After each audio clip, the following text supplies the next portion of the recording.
Mereka ini dicekoki kalau kerja itu kalau urban. Iya. Baru sebut kerja. Padahal kalau nggak ke Jakarta nggak kerja. Kalau nggak kota besar nggak kerja. Padahal saya pernah mendirikan, nah ini diresmikan Pak Menteri ini.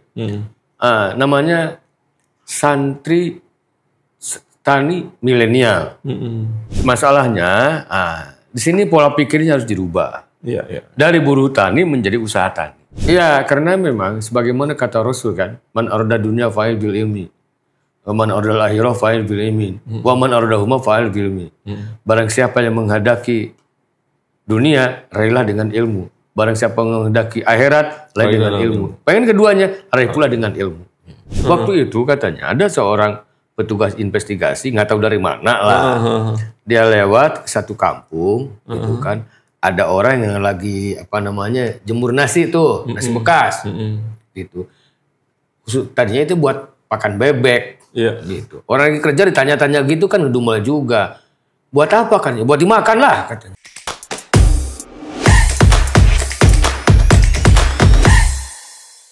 Bismillahirrahmanirrahim. Assalamualaikum warahmatullahi wabarakatuh. Waalaikumsalam warahmatullahi wabarakatuh. Jadi kalau kiai yang kesini nih ada 4.000 jamaah nih. Itu kurang ya Pak? Yang 4.000 itu fitnah. Yang benar 7.000.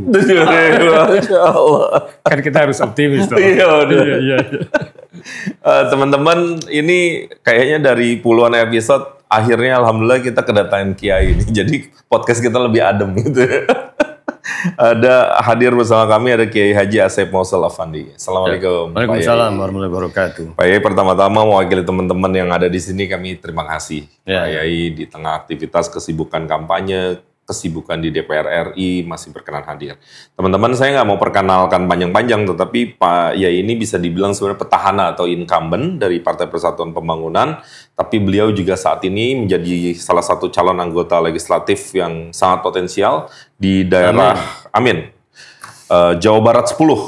Ini ada singkatannya. Tadi apa singkatannya Pak Jawa Barat? Bisa kunci bandar. Kuningan, Ciamis, Banjar, Pangandaran. Atau Bapak Kumis. Banjar, Pangandaran, Kuningan, Ciamis. Atau kumis Bapak juga boleh. Punten nih Pak Yai. Pak Yai itu nomor urut? Nomor urut 2. Masya Allah. Ya, Dapil Jawa Barat 10, nomor urut 2 nih ada Bapak Kiai Haji Asep Mausel Afandi. Pak Yai, kita tentu sebagian portofolionya nih kita riset gitu ya. Tapi nanti kalau ada kurang-kurang mohon maaf dan mohon ditambahi gitu ya. Iya. Dimaafkan kok. Jadi Pak Yai itu sekarang di Komisi 4. Komisi 4. Kemudian ini penasehat Dewan Santri Tasikmalaya, singkatannya lucu juga Desta ya Pak. Kan kalau di mahasiswa kan ada. Apa tuh Pak? Ada resimen Menwa dulu ya. Nah, kita pamit Desta gitu. Jangan masih mulu santri juga boleh dong. Iya.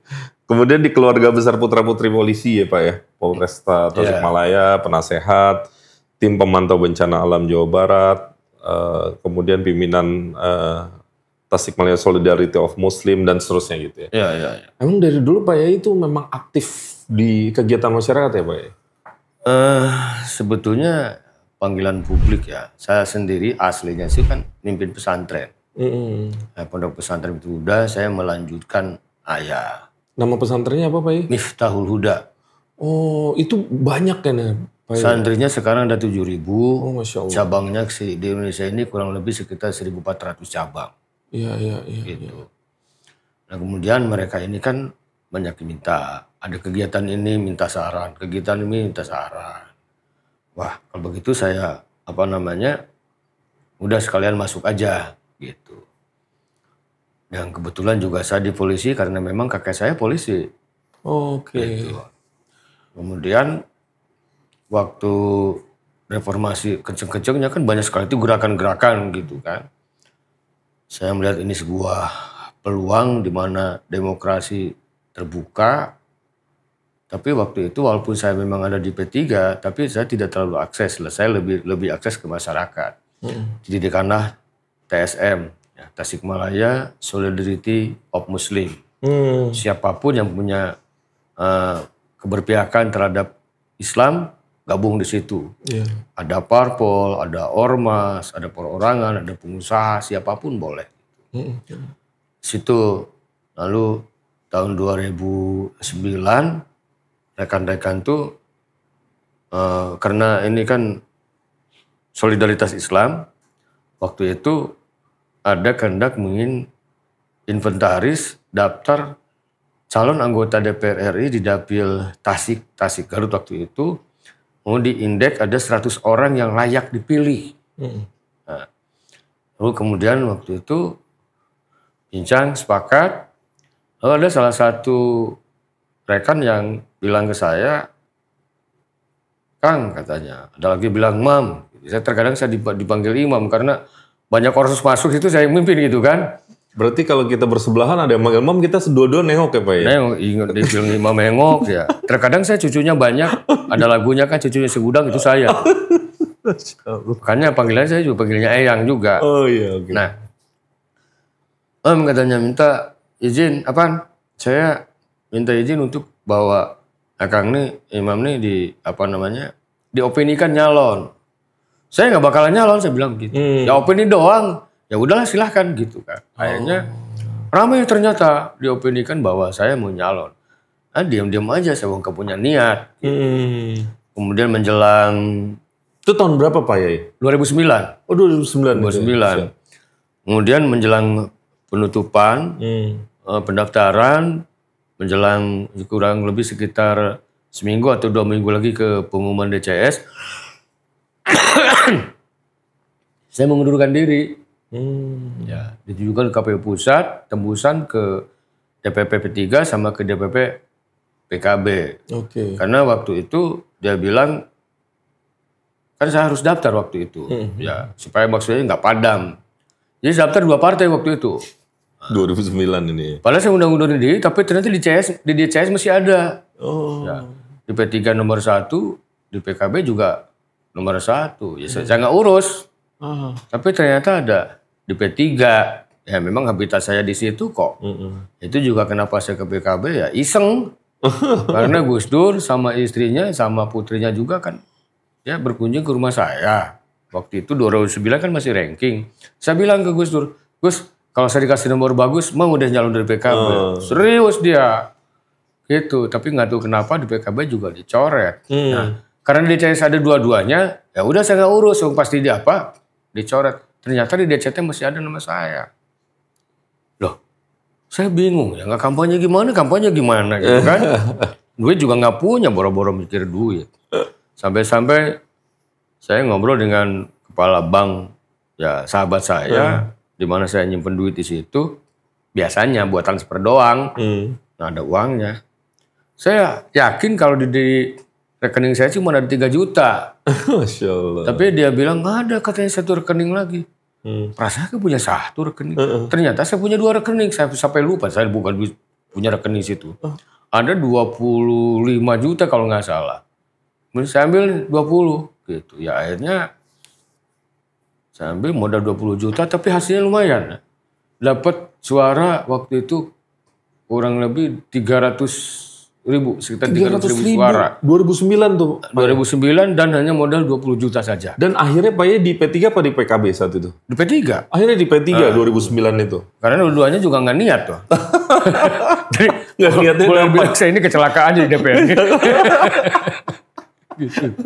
Terus abis itu 2009 2014 nyalon lagi Pak ya? 2014 saya dipindah dapil sama Sekjen waktu itu Pak Romi. Oke, bisa bantu saya nggak? Kenapa? Itu kayaknya di 2010 di dapil 10 hampir kagak pernah dapet tuh. Di situ boleh nggak situ? Saya bilang boleh aja, asal saya di Pulau Jawa, Jawa Barat sama Lampung insya Allah. Gitu. Ya, karena ada alumni Hamida ya Pak ya? Ya karena satunya. Alumni Hamida ini kan di dapil di Jawa Barat, Banten sama Lampung itu hampir tiap kecamatan ya. Dan untuk Ciamis, Pangandaran hampir tiap desa alumni kita gitu. Hamida itu himpunan alumni Miftahul Huda. Tempat Pak Yai punya pesantrennya. Nah terus di dapil 10 juga menang ya Pak ya? Alhamdulillah di Dapil 10 2014 saya menang. 2019 jujur saya nggak daftar. Oh, nggak daftar. Didaftarin sama adek. Makanya dokumennya itu jangan dokumen 2014. Jadi di reschedule gitu. Pas saya lihat daftar kok ada, ya udahlah. Di dapil yang sama lagi, 10 Dapil lagi. sama. Oh, waktu itu jujur semangat saya setengah-setengah. Ya. Dapatnya berapa Pak Yai? Dapatnya berapa? Semangat ya masih tetap tapi masih juara. Masih juara. Juara dari ujung maksud saya. Saya 2 terakhir. Masya 2 terakhir ya. Karena yang terakhir kan dari PKB gitu. Iya. Oke. Oke Pak Yai, makasih nih. Kita udah makin lengkap ya. Jadi Pak Yai ini memang mengabdi di politik ini udah cukup lama Pak Yai. Alhamdulillah. Tapi saya dengar Pak Yai, Dapil 10 itu memang dari sisi kesejarahan itu memang basis P3 ya Pak Yai? Ya, bisa dibilang tapi nggak pernah begitu menang juga. Oh iya? Nggak pernah menang juga. Oh. Kecuali zaman Orde Baru, kalau zaman Orde Baru kan bagi-bagi itu mah. Iya. Beda Dan ya. memang di Dapil situ itu rata-rata kepala daerahnya itu dari partai lain. Ya, dari partai lain aja deh. Partai lain ya. Oke. Oke Pak Yai, sekarang ngobrol sedikit soal Dapil nih Pak Yai ya. Kenapa kita ngobrolin soal Dapil, soal politik? Kita kepengen sebenarnya mengedukasi khususnya anak-anak muda Pak Yai. Ya. Biar mereka melek politik, nggak apatis terhadap politik, dan kita maunya boleh minum nggak nih? Oh boleh Pak Yai, ini bukan properti Pak. Bukan, bener loh, hitam loh. Itu. Yang punya dia nggak ada tuh. Saya dikasih yang putih Pak Yai, dia diskriminasi. Nah Pak Yai, kita kepengen itu Pak Yai, jadi biar anak-anak muda nih lebih antusias lah ngeliat politik. Iya. Dan pengennya memang biar anak muda ini juga milih yang relevan. Ya kan, makanya kita kepengen gali dari Pak Yai. Kalau Dapil 10 tuh apa yang menarik? Atau apa keresahan masyarakat di Dapil 10? Atau apa yang harus diperjuangkan sebenarnya di Dapil 10 Pak Yai? Saya pikir sama aja dengan daerah lain itunya tidak jauh beda. Nah ini saya malah tagline dari P3 itu jawaban tepat secara umum. Pertama harga murah, kerja mudah, hidup berkah, pilih kabar. Ini sepertinya impossible, enggak kok nggak impossible. Iya. Harga murah bisa diupayakan. Apa yang nggak bisa diupayakan? Saya masih ingat kata ayah, jangan pernah berkata tidak bisa, masih wallah kullu mungkin. Kenapa harga ini orang ngeluh harga mahal? Coba bayangin dari produsen sampai ke konsumen itu bisa jadi 5 langkah. Nah, dari petani sampai ke pasar itu, apalagi sampai ke Jakarta itu bisa 5. Nah kenapa kita tidak pendekin jadi 3 atau jadi 2? Kan jelas kos-ongkosnya juga lain. Satu itu. Yang kedua, ini diproduksi nih.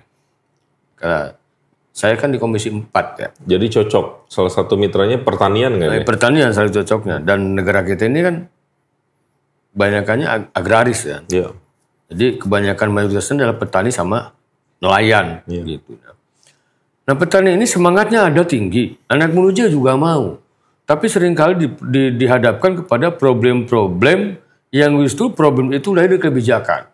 Oh, misalnya apa ya? Nah, misalnya pupuk. Ini sangat unik sekali. Saya masih ingat waktu itu 18 atau 17 Agustus ya Pak Jokowi menyampaikan bahwa subsidi pupuk naik 100%. Lah, bukannya malah turun sekarang, Pak? Subsidi. Oh, subsidinya naik 100% waktu itu. Oke. Ya. Tahun yang lalu. Apa yang terjadi? Sebulan kemudian pupuknya hilang. Kan bingung. Nah, dalam segi pupuk ini, tapi juga masyarakat, petani juga dibikin manja bergantung melulu ke pemerintah. Pemerintah harus hadir. Maka bagaimana memberdayakan masyarakat ini? Dia bisa mandiri pupuk. Caranya gimana tuh Pak ya? Kita berkaca tempo dulu kan nggak ada pupuk Korea zaman kakek saya. Nggak ada subsidi juga. Nggak ada subsidi juga. Tapi mereka bagus-bagus, sehat-sehat dan hasilnya juga lumayan. Artinya pupuk itu kan kalau pupuk pabrikan kimia itu jelas berdampak negatif ke tanahnya akan jadi keras. Ditambah lagi perilaku para petani itu sendiri yang suka terkadang ini sebetulnya itu yang diuntungkan tukang traktor ya. Kalau habis panen padinya memang dipangkas bakar di situ. Wah itu sudah dikasih pupuk urea yang akan membuat tanah itu menjadi tidak subur bahkan mengeras. Ditambah lagi dengan penguapan karena dibakar di situ. Kemudian mesin pembuat biopori itu yang cacing tanah yang ada di situ mati, gitu kan ini kan perilaku. Nah makanya saya minta udahlah kalau pupuk susah-susah mah kan kalau kartu tani nggak bisa dipakai pupuk, ya kan harus ditukar susah juga ribetnya, apalagi di kampung-kampung begitu. Akhirnya bagaimana membuat supaya petani ini bisa punya pupuk sendiri yang saya bilang tadi mandiri pupuk, ya pupuk organik lah. Pupuk organik kan bisa dibuat sendiri. Artinya para petani harus bikin pinter. Dia harus mampu membuat pupuk secara mandiri, bahan bakunya di mana-mana ada. Ya. Contoh misal ada satu pohon namanya kalikiria, atau orang bilang juga ki hujan, ada lagi orang bilang ki gemuk gitu kan. Terus ada lagi salah satu bahan bakunya juga ada dari pohon kawung ya. Dari apa namanya niranya itu juga bisa. Kenapa mesti pemicunya minta atau mesti beli juga dari pabrikan lain kalau di kampung juga banyak. Iya. Jadi sebenarnya masalah pertanian itu ya perlu diatasi segera ya. Pak, tiba-tiba gara-gara Bapak ngomong pertanian tuh saya terpikir ini Pak. Kan salah satu masalah klasik kita tuh ya banyak petani kita sekarang usianya senior ya Pak. Ya. Sementara anak mudanya belum tentu mau lagi. Mereka lebih pilih kerja di sektor swasta atau di pabrik atau di mana. Oke. Itu gimana Pak ya jawabnya? Jawabannya slogan P3 itu. Kerja mudah. Mereka ini dicekoki kalau kerja itu kalau urban. Iya. Baru sebut kerja. Padahal kalau nggak ke Jakarta nggak kerja, kalau nggak kota besar nggak kerja. Padahal biaya hidup akan lebih irit juga di mana di kampung. Lapangan kerja juga banyak. Salah satunya pertanian. Makanya saya pernah mendirikan, nah ini sudah diresmikan Pak Menteri ini. Namanya Santri Tani Milenial, gitu. Ini diresmikan Pak Menteri. Nah jadi kalau santri kami dengan cabang-cabangnya itu sudah ke sana. Jadi dia bertani, beternak, gitu kan, terus ya perikanan. Bahkan saya ada salah satu alumni, dia sudah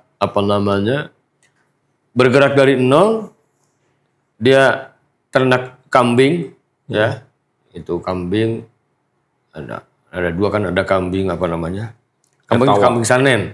Itu dari mulai dia ternak sampai kepada pengambilan susu kambing. Sampai dia juga sampai ke susu kering.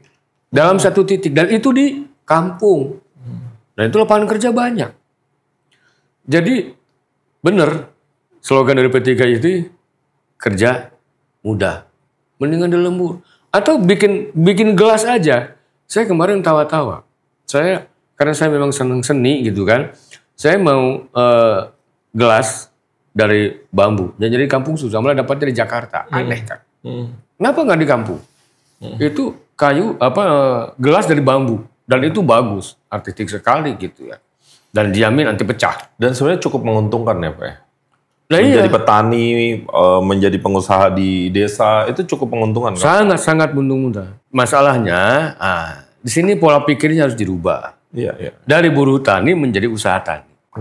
Banyakannya kan buruh, sedikitnya buruh ya begitu. Tapi kalau dia seperti saya pernah melihat satu desa, ada satu kecamatan, taninya itu hanya buat pribadinya aja, sehingga tidak berkembang. Lalu, wah ini kalau pola pikirnya begitu nggak bakal maju-maju nih daerah gitu kan, kampung itu. Lalu saya bikin program bagaimana supaya petani ini juga berpikirnya bukan hanya berpikir buruh tani atau personal, tetapi juga agribisnisnya. Lalu saya bikin program penanaman bawang. Kalau bawang kan pasti bukan satu petak, dua petak, itu kan harus ada bisnis. Dan situ digabung dengan kelompok tani, jadi menanam. Pertama kali itu ada perkebunan atau bawang dikebunkan di situ. Oke. Gitu. Itu sampai ada berapa 2 atau 3 hektar ya milik masyarakat, dan uniknya ada yang di tengah yang tidak mau ikut. Karena pola pikir yang tradisional itu. Tapi begitu melihat bawang ini berkembang pesat dan bagus, akhirnya dia ikut. Saya bingung, nggak diajak gimana. Kalau diajak jatahnya udah habis. Nggak diajak, nggak enak juga dia di tengah gitu. Jadi alhamdulillah pola pikir ini juga harus dirubah mindsetnya. Jadi kuncinya adalah seorang petani atau seorang peternak, kan biasanya tradisional, turun-temurun itu. Mesti dikasih ilmu juga. Dia harus naik kelas ya dari sisi pemikirannya. Iya, karena memang sebagaimana kata Rasul kan, man arada dunya fa'il bil ilmi. Wa man arada akhirah fa'il bil ilmi. Wa man arada huma fa'il bil ilmi. Barang siapa yang menghadaki dunia, raihlah dengan ilmu. Barang siapa yang menghendaki akhirat, raih dengan ilmu. Pengen keduanya, raih pula dengan ilmu. Gitu.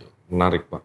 Oke, karena ini sesuai nih sama teman-teman yang meriset nih, Pak, di Ciamis itu masalah di bidang pertaniannya soal SDM, karena SDM usia mudanya banyak yang nggak beralih ke profesi petani. Bukan hanya Ciamis, saya pikir semua. Banyak ya, Pak. Iya. Oke, Pak. Maaf. Sekarang kita belok sedikit nih ke Kuningan, ya. Kuningan itu ada data-data, Pak. Salah satu bahkan Kuningan ini kabarnya nomor 2 termiskin se-Jawa Barat dari 27 kabupaten. Kemudian kemiskinan di Kuningan ini tercatat masih 12,76% tahun 2022. Kemudian nggak berbeda jauh dengan Indramayu ya 12,77. Tapi intinya nih kita bicara soal kemiskinan. Apa yang terjadi, Pak ya? Kenapa di tengah suasana yang ya, saya terkadang jadi ketawa. Itu datanya dari mana? Oke. Ya kan data di kita ini Biro Statistik dan Menteri Dalam Negeri aja udah lain. Dengan KPU beda lagi. Oke. Ini tolak ukurnya apa? Kemiskinan di Kuningan itu apa? Setahu saya, karena itu adalah juga daerah mertua saya, saya di situ. Saya nggak pernah, hampir tidak saya temukan dan tidak melihat rutilahu aja nggak ada. Rutilahu itu apa, Pak? Rumah tidak layak huni. Saya itu udah nggak ada, Pak ya, kalau yang Bapak lihat. Oke. Ketika saya pernah bicara juga, ngeluh juga tentang ini, saya tanyakan ke Pak Bupati, ini kok bisa begini Pak Bupati? Dia bilang apa? Ini siapa yang salah? Waktu itu katanya ada seorang petugas investigasi, nggak tahu dari mana lah. Dia lewat ke satu kampung, gitu kan. Ada orang yang lagi jemur nasi tuh, nasi bekas, gitu. Tadinya itu buat pakan bebek, gitu. Orang lagi kerja ditanya-tanya gitu kan ngedumel juga. Buat apa kan? Buat dimakan lah, katanya. Gitu. Ya emang buat dimakan, emang buat dibuang kan gitu. Dia kira bahwa orang situ makannya nasi itu. Enggak, paling itu buat dikumpulin gitu dari pasar, dari ama. Menjadi tolok ukur bahwa Kuningan termiskin.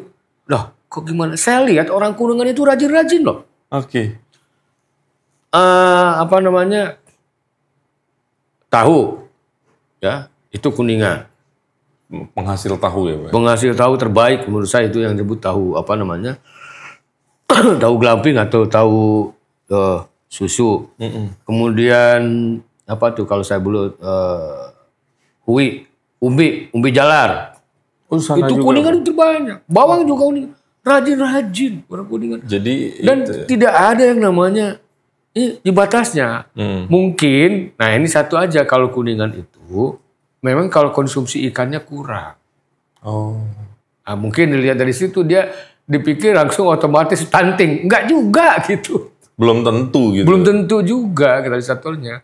Jadi untuk itu saya kurang setuju lah. Oke. Pak, sekarang kalau potensi, Pak. Kita ngeliat potensi. Ke depan tuh sebenarnya apa yang bisa dikembangkan di Dapil 10 itu? Potensi-potensi lokal apa yang sebenarnya masih bisa menjadi kekuatan baru? Lokalnya jelas kalau selama ini kan di pertanian, hasil taninya sangat bagus ya. Perikanan juga sama, mereka rajin-rajin. Bahkan di Ciamis ini, alhamdulillah saya bergabung dengan PPC ya, Perkumpulan Peternak Perikanan Ciamis. Itu sampai ada yang namanya satu kampung, itu Kampung Nila. Sekarang mau dibangun lagi, diopinikan, direncanakan Kampung Gurame. Itu kan jelas mandiri ya, itu satu potensi. Kalau satu komoditas nila saja, ini benar-benar dihadapi dengan serius. Beberapa waktu lalu saya ke Abu Dhabi. Saya ngobrol-ngobrol dengan kedutaan. Dan ternyata di situ ada eksportir. Orang Abu Dhabi sangat kepengen ikan tawar. Ikan laut kan udah biasa. Dan yang cocok bagi mereka adalah Nila. Nah ini kalau kita dikembangkan dengan baik, sayangnya mereka diberatkan dengan pakan. Yang pakan ini juga bergantung ke salah satu perusahaan cukup besar yang harganya kalau istilahnya Jawa itu senaik udah ledewe gitu.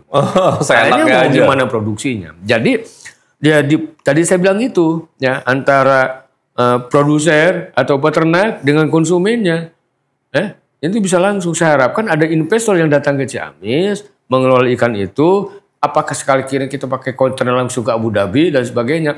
Dan mereka itu dibina, dipupuk dan sebagainya. Itu kalau lihat dari potensinya. Perikanan tuh sebenarnya pasar luar itu sebenarnya besar Pak ya. Betul. Pasar dalam aja besar gitu karena kita juga kelas menengahnya bagus kan banyak. 270 juta manusia lah. Kemudian di luar apalagi ya banyak saya peminatnya. Apalagi manggis tuh ya. Iya. Tapi sayangnya manggis itu masih tradisional peninggalan orang tuanya.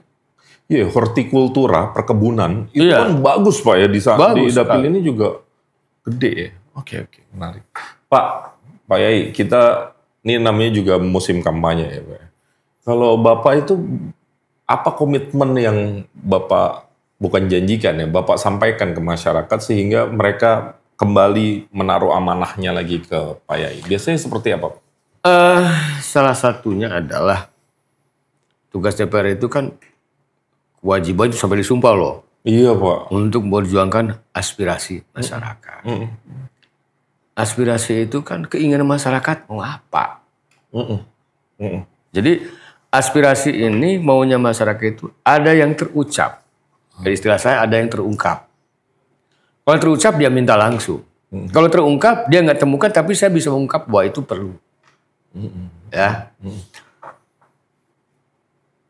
Paling pertama adalah bagaimana para petani, karena saya Komisi 4 ya, para pelaku peternakan ini, dia bekerja tidak tradisional artinya hanya turun-temurun, tapi berkembang secara ilmu pengetahuan, teknologinya masuk dan sebagainya, gitu sehingga mereka benar-benar bisa berkualitas. Nah, dengan demikian kalau mereka paham ada pekerjaan gitu kan, kemudian dia paham juga kualitas, tentu saja bakal ada harga. Harga jualnya juga nggak ditekan-tekan sama tengkulak. Wong dia tahu kualitas. Terus harga beli juga dia paham. Jadi sekarang ini kan banyak sekali dibodohi mulu gitu. Kebijakan-kebijakan. Nah ini. Jadi tugasnya ya memang saya harus memperjuangkan aspirasi. Tergantung.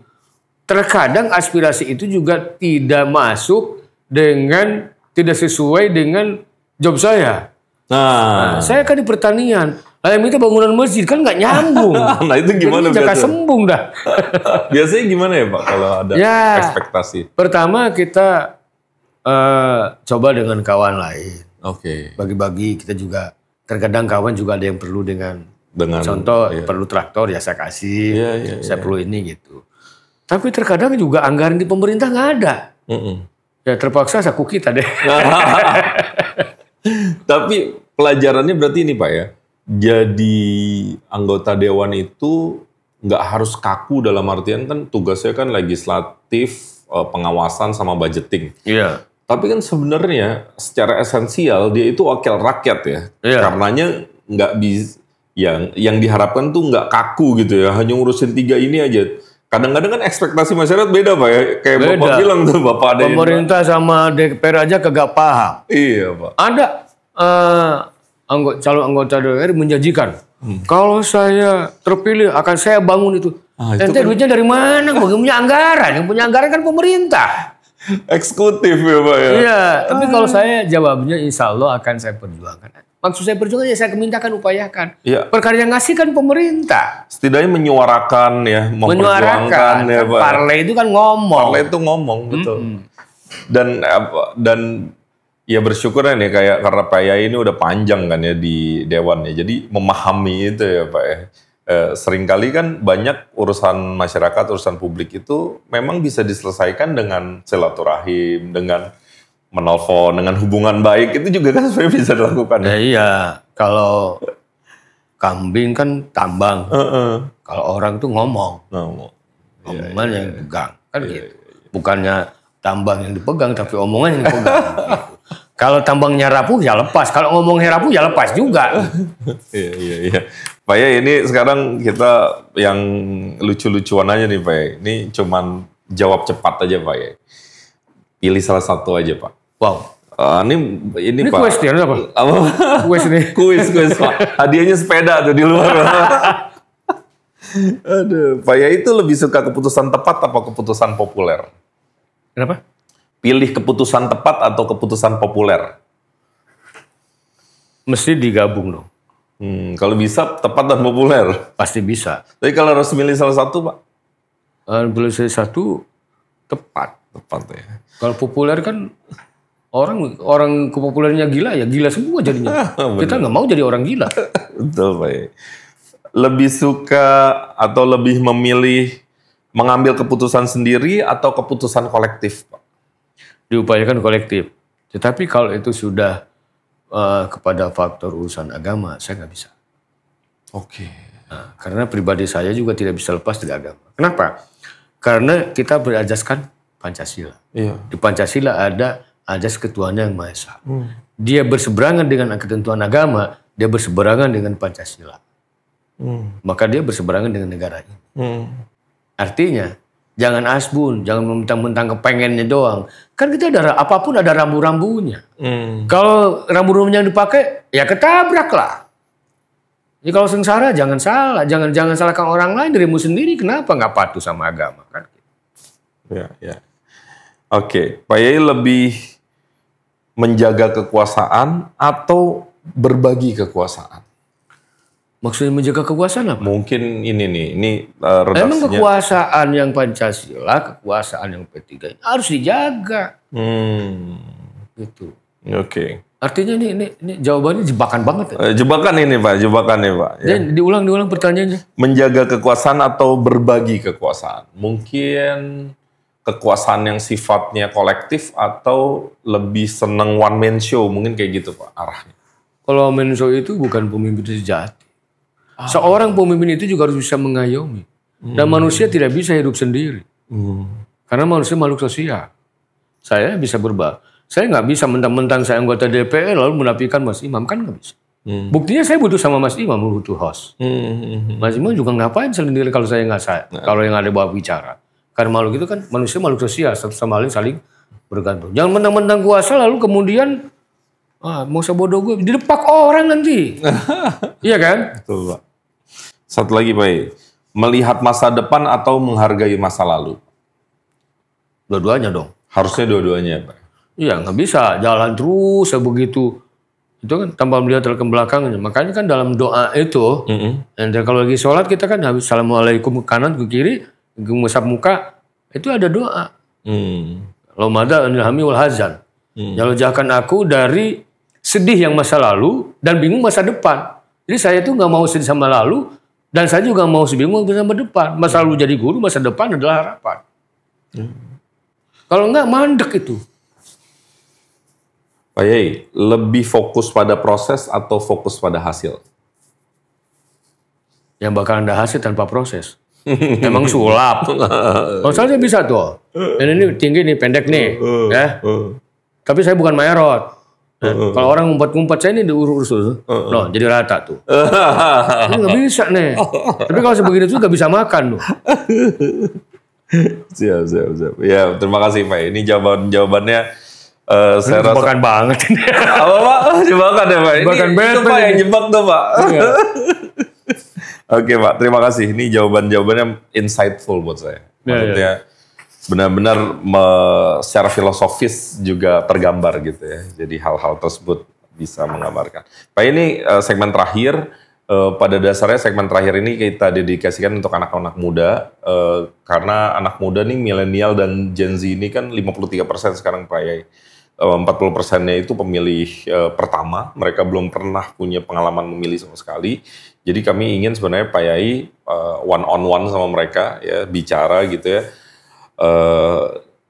Isinya macam-macam, boleh himbauan, boleh ajakan memilih atau apapun. Nama segmennya Hai Anak Muda. Jadi memang Pak Yai kami harapkan berbicara kepada mereka isinya apa aja. Tapi pada prinsipnya kita ingin mengedukasi mereka soal politik dan proses di 2024 ini kan butuh keikutsertaan mereka. Jadi gampangnya Hai Anak Muda titik-titik. Nah, Pak Yai isi titik-titiknya gitu ya. Arahnya ke kamera yang ini Pak Yai, silakan. Oke. Assalamualaikum warahmatullahi wabarakatuh. Para pemuda, peralatan pemilu 2024 adalah menentukan Anda sendiri. Kenapa? Karena demokrasi itu serba boleh. Dalam bahasa Sunda, segala hempek. Mau eling boleh, mau gila juga boleh. Anda menjadi orang eling, nggak menjadi orang gila. Tentukan dirimu sendiri. Nggak mungkinlah jadi orang gila. Jadi orang yang baik. Maka tentukan nasib dengan memilih para calon-calon yang kalian kenal. Hindari yang namanya politik, hindari yang namanya kebodohan, pembodohan, dan juga kebohongan. Kenali siapa caleg yang akan Anda pilih, bukannya namanya saja, tapi yang jelas lihat juga platform partainya.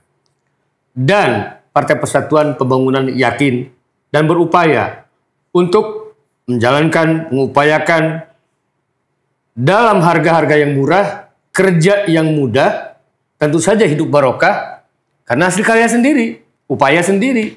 Ya coblos kabah lah. Apa lagi? Assalamualaikum. Waalaikumsalam. Ini kiainya asik banget ya. Kenapa? Saya dari tadi. Apalagi pakai dalil. Saya dari tadi nahan diri untuk nggak offside Pak Yai, takut kurang ajar, jadi takut nggak jaga adab gitu. Nah. Cuman Pak Yai itu asik banget soalnya dari tadi. Saya dari tadi mau bercanda sebenarnya. Sebelum tutup Pak Yai, cuman saya penasaran Pak Yai kok ngerti kamera, ngerti lighting tuh emang pernah aktif di bidang tersebut atau? Enggak, saya hobi aja. Oh seneng. Ya, saya pernah menekuni seni fotografi. Oh, pantes ngelihat kamera. Oh, tuh Sony A7 ya gitu. Langsung ini gitu ya. Populer ya. Tapi sama saya nggak kepake. Olympus apa ya? Saya pakai Olympus. Ini buat seni. Ini barang jadian ini, nggak ada seninya. Kalau pilih Canon apa Nikon, Pak? Kan Olympus. Itu juga WhatsApp kan. Oh, sekarang Olympus. Olympus. Olympus tuh. Kalau mau Leica, tapi harganya. Wah, Leica dahsyat, Pak. Itu ininya aja. Bingung. Nggak usah bodinya Pak, ininya lensanya aja kita pusing ya. Itu diambil Samsung, Leica tuh Samsung. Ini apa kita bikin episode baru soal kamera dulu? Boleh. Pak Yai, terima kasih udah hadir. Ya, mudah-mudahan tidak hanya memberikan informasi, juga menyenangkan. Ya. Saya senang banget ngobrol sama Pak Yai, dan mudah-mudahan ini juga bisa menjadi referensi teman-teman buat yang suka, buat yang meyakini bahwa amanah itu layak diemban oleh Pak Yai. Jangan lupa pilih beliau nanti 14 Februari, Jabar 10. Satu lagi. Nomor urut 2. 14 Februari, itu usia saya pas milad ke-65. Masya Allah. Jadi saya nggak pesta. Seluruh Indonesia pestain saya. Bukan satu dunia. Valentine. Ya, sekali lagi teman-teman, jangan lupa coblos Pak Asep Mausul Afandi atau Kiai Haji Asep Mausul Afandi, Jabar 10 nomor urut 2 pada 14 Februari 2024. Nah, kita doakan, kita ikut mendukung beliau. Yang terbaik untuk beliau. Semoga Allah Subhanahu wa taala memudahkan, mentakdirkan yang terbaik, dan salah satu yang terbaik itu kami harapkan yang sama-sama kita harapkan adalah kemenangan atau beliau terpilih kembali menjadi anggota DPR RI. Terima kasih Pak Yai sekali lagi. Teman-teman terima kasih sudah menyaksikan. Yang belum subscribe silakan subscribe. Saya bocorin ya, subscribe itu gratis ya. Jadi kalau bagi yang nggak tahu, subscribe itu gratis. Jadi nggak ada salahnya subscribe. Kemudian jangan lupa like kalau suka dengan konten ini. Jangan lupa share kalau menurut kalian bermanfaat. Saya Imam Priyono pamit. Kiai Haji Asep Mausul Afandi pamit. Sampai jumpa lagi. Assalamualaikum warahmatullahi wabarakatuh.